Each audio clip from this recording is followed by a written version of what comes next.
যখন কোন বান্দা ওযু বানায়, নামাজের জন্য যখন ওযু বানায়, দুই হাত যখন ধৌত করে হাতের সগীরা গুনাহগুলো মাফ হয়ে যায়।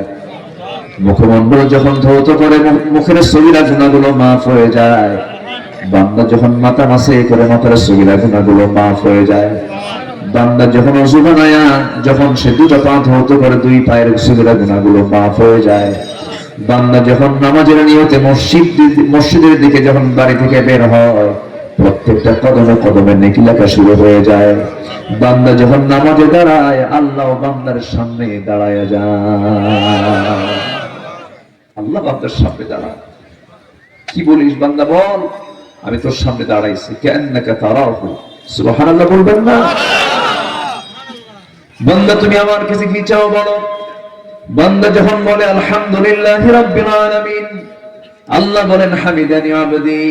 আর রহমানির রহিম যখন বলে, আল্লাহ বলেন মাজ্জাদানি আবদি আথনা আলাইয়া আবদি।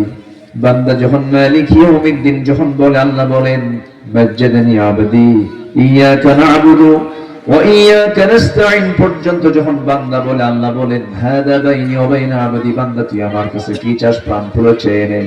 ওয়ালা যালিম পর্যন্ত যখন বান্দা বলে, আল্লাহ বলেন বান্দারে নামাজের মধ্যে এতক্ষণ যা যা চাইলে সমস্ত চাও আমি আল্লাহ রাব্বুল আলামিন কবুল করে নিলাম।